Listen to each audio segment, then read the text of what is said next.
He started with how to tie your shoes. I've had people write notes to me and say, I wish I had this book 25 years ago. Okay.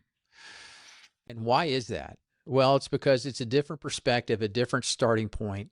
And starting points matter. A quick story for you again.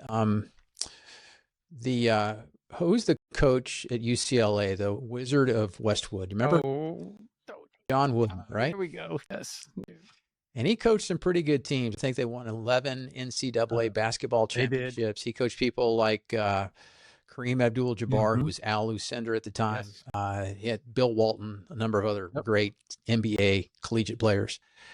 And guess what Coach Wooden did at the first practice?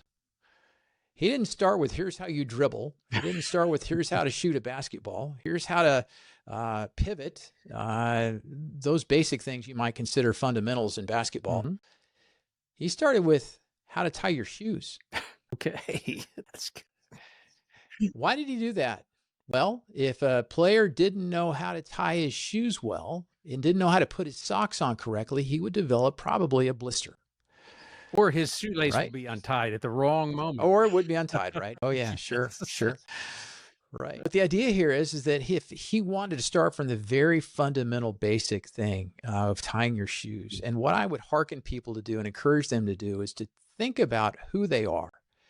Because of who you are, and if you can think of through your identity, your talent, your skills, your abilities, your values, who do people say you are? Why do you think you are who you are? Exploring these just very fundamental existential things. That will set you on a journey to start thinking about, okay, if I know who I am or whose I am, as we discussed earlier, that leads me into understanding what my purpose is.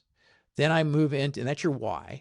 Then it moves into this idea of meaning, and that's what is worthwhile, what makes things worthwhile. Then into your calling, that could be the work that you do. And then you can move into these ideas of, okay, so what's my vision for life and for where I am in the organization? Who do I want to be when I grow up?